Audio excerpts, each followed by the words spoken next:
ladies and gentlemen, thank you for your continued support here at our new Dickinson Stadium. Also, a big thank you to the Mansfield fans who made the journey here today. To everyone this evening, have a great night and a safe journey home.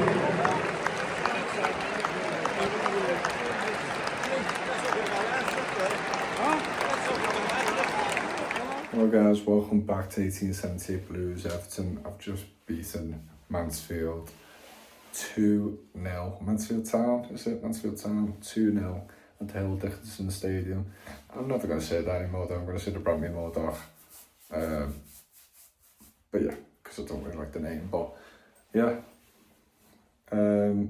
first time I've been when it's actually full, as I've been to the test event before, and it was a very it was just mad. It felt really like the stadium has come to life, you know, all the little, you know, stores outside of the ground with people selling flags and scarves, and then you've got your food areas in the actual park of the stadium, outside, all the food vendors and all these independent businesses and stuff selling food and drinks and whatnot, and then you've got your self-pouring drink, beer tap, or machine. And yeah, again, I was busy last time for the test event, but like it was full this time, like it was so many people.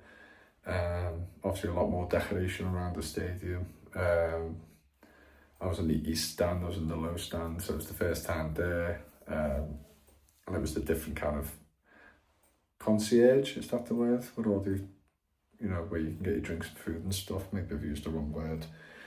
And it was just a totally different feel, a lot easier entrance as well, even though initially I went the wrong way. So yeah, very pleased with a lot of aspects. Still, there's a couple of things which I'm not in agreement with. I still think there's a lack of signs around the stadium. You know, people had issues with the tickets, there was a delay for 15 minutes as well. There's still a number of issues, which again, it hasn't been sorted or addressed, or still in the pipeline. The whole tickets and membership situation, I can't be bothered talking about, because it actually infuriates me how they've gone about it, the club. It's pretty much, you know, not the people's club anymore when I look at it in that way. But anyway, to talk about the game, I thought we're pretty poor in the first half. Mansfield fans were very loud.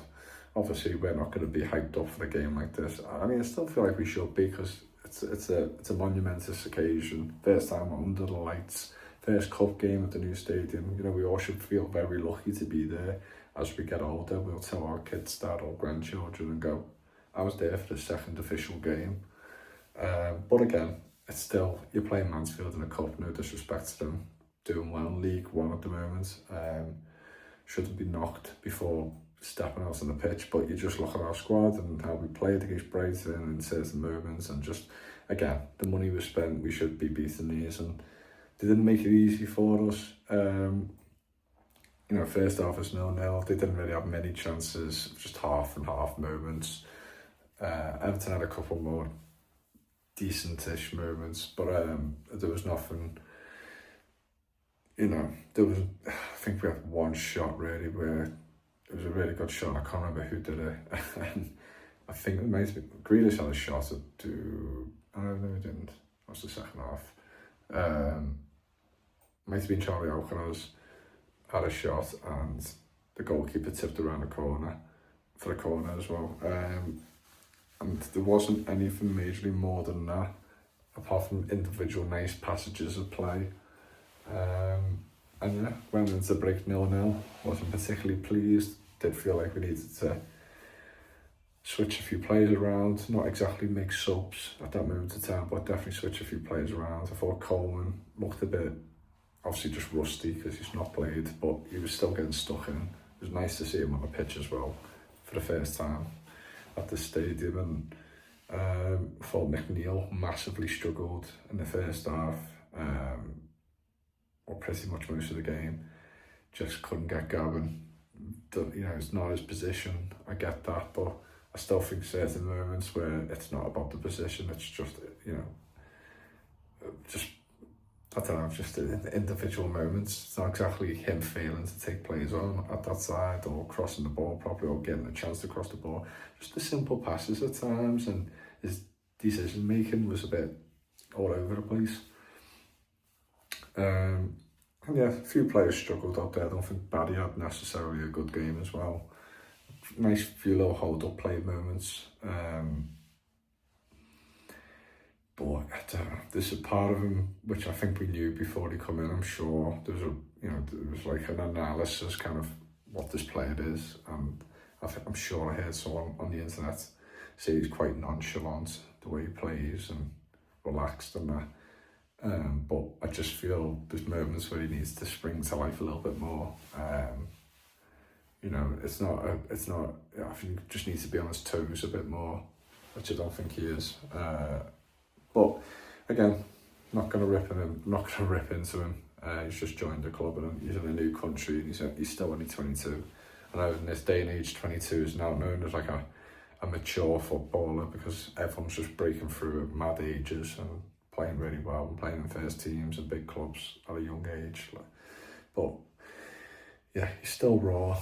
And yeah, going on a break, slightly concerned going, if this drags out much longer, you know, it's a cup game, things can happen. And yeah, started off really brightly in the second half, quickest 15 minutes I've ever seen. You know, I just went to the toilet, looked around a little bit, but nothing too mad, and 15 minutes was up. I was like, oh God, come out, and second half already started. And yeah, Grealish had a shot. I just thought we were a lot more direct and quick with our passing. And yeah, ball comes out after a little bit of good play. Comes off to Charlie Alcaraz, and Charlie Alcaraz is known recently, well in my opinion, when the ball comes in at the edge of the box, he puts his laces through it and it just goes over the bar. And I just think he's got a bit more of the way he plays football as well. It just seems like he's got a bit of a composure and awareness, and there is a little bit of a class in there. And I just think sometimes maybe just feel the ball, like stroke it and make, you know, do a precision shot instead. And he did, and he killed it into the top corner basically, and it was a great strike, and went 1-0 up, and there's a bit of relief in the stadium, because you just think how long may this continue. So their fans are great, banter aside, keep ripping into us about this, you know, how loud the stadium was and all this blah blah blah blah blah. But yeah, I thought Mansfield were alright in moments, a little few counter-attacks, obviously that's how they would set up. But I thought it was decent, they put a good account of themselves. But again, didn't really threaten too much. And yeah, it was good to see Michalenko back, have a bit of an actual wing back, or a defender who can play on the left or right. It was nice to see. And yeah, I thought, yeah, we done alright. And then Tyler Dibron come on, had a few touches, had a few runs, just getting his feel for the club. Jack Grealish was again still threatening before he went off. I think he actually went off for Dibron. Timmy Rabuman come on, and Dye come on, and Dye done a lot more in about 3 minutes than I thought McNeil done the whole game. You know, McNeil's not really stating himself a claim. I know he got played out of position, but I feel like still he's got to do more than what he did, especially when you're playing against, I don't know, an opposition against Mansfield. You still got to be proving that you're the Premier League class, and I just don't think he did that tonight. And then he had Beto come on and just showed a lot more endeavour, still very poor in moments in front of goal. I think he was given a chance, made a mistake. One of the Mansfield players in his front goal, and the shot was terrible, absolutely terrible. And he craves for one-on-ones and moments like that, and it was a terrible shot. But I thought, you know what you expect from Beto. And eventually a goal come, good work down the left. I think Harrison Armstrong got 2 assists tonight, and I thought in moments he's very composed, and I can see he's very good most of the time with his awareness of what's around him, and he thinks before he does something. And I know that might look or sound basic, but there's been a lot of players who play for Everton who don't do that. So I think, again, I feel people are expecting too much from him, and I feel like, again, just keep him at the squad. This, you know, I don't think he needs to go on another loan. He's done a full season, I think, at Derby last season. So I think keeping him for a little bit in the Premier League and getting him coming on. And yeah, I just think he might need that Premier League experience again. 18, 19. There's players out there who are playing regularly in the Premier League at that age. So why can't we put a bit more trust in our youth? Because sometimes, you know, sometimes you don't get enough time on the pitch, and then if you're solely judging them on their training, some players are different in training than they are on the pitch. You know, most of the Everton players in the last number of years look very good in training, and then they go on the pitch and don't do it. So I feel like he just needs to take a risk and give more of a chance for someone like him, especially when it's a long season ahead. We haven't got the biggest of squads. We do have a lot of injuries most of the time in the season, and obviously I know we're trying to get a few more players in, but things can happen in football, so I'd rather just keep him about.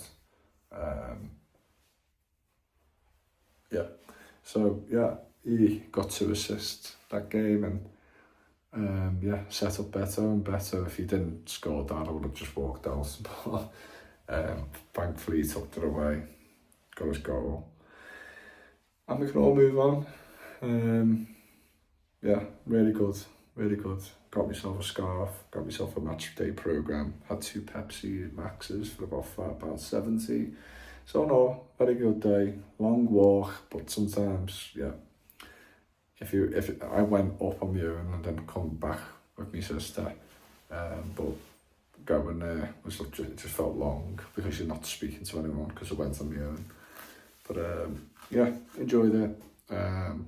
Through to the next round, just found out we've got Wolves, which is not an easy game away from home, but you've got to beat these teams in front of you. There's no excuses, you know. We need to be doing better in this competition, and we need to do better in general in every aspect. So just got to beat what's in front of you, you know.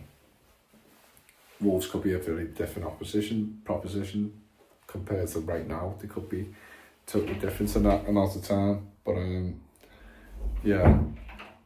we'll just see what situation we're in at that time, or what situation they're in, and then we'll just go from there. I'm just happy we're through. So like, comment, subscribe. I'll see you all soon.